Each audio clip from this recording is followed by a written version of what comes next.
Hallo und herzlich willkommen bei Deutsch lernen mit Heidi. In diesem Video geht es um die Antworten Ja, Nein und Doch. Wann benutzen wir Doch als Antwort auf eine Ja-Nein-Frage? Viel Spaß mit dem Video. Du kennst sicher die Antworten Ja und Nein. Auf eine normale Frage ist die Antwort Ja oder Nein. Zum Beispiel, hast du ein Fahrrad? Ja, ich habe ein Fahrrad. Oder Nein, ich habe kein Fahrrad. Hast du ein Fahrrad? Ist eine positive Frage. In dieser Frage ist kein nicht, kein nie, keine Negation.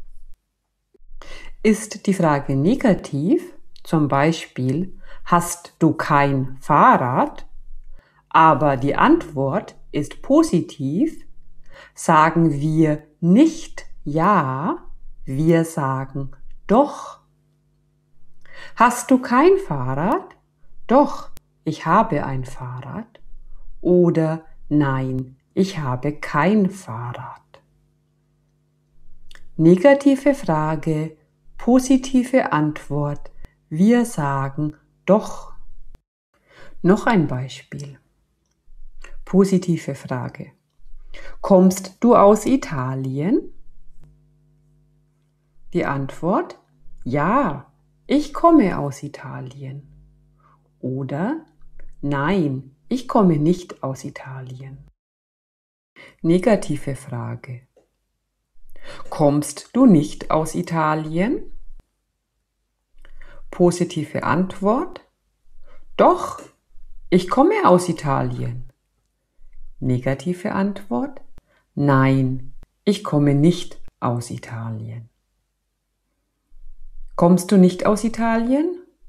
Doch, ich komme aus Italien. Nein, ich komme nicht aus Italien. Ist die Frage positiv und die Antwort ist auch positiv, sagen wir ja. Ist die Frage positiv und die Antwort negativ, sagen wir nein. Ist die Frage negativ und die Antwort ist positiv, sagen wir doch. Ist die Frage negativ und die Antwort negativ, sagen wir nein. Ist das dein Handy?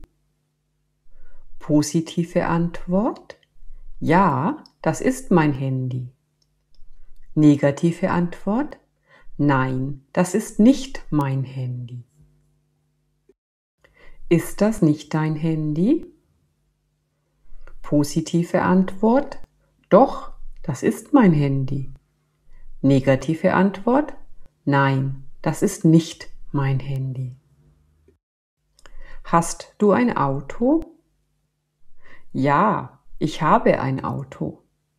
Nein, ich habe kein Auto. Hast du kein Auto? Doch, ich habe ein Auto. Nein, ich habe kein Auto. Wohnst du nicht in Köln? Doch, ich wohne in Köln. Nein, ich wohne nicht in Köln. Ich wohne in Berlin. Online-Übungen zu diesem Video findest du auf meiner Website deutschlernenmitheidi.com. Der Link ist in der Beschreibung. Vielen Dank fürs Dabeisein und bis zum nächsten Mal. Tschüss!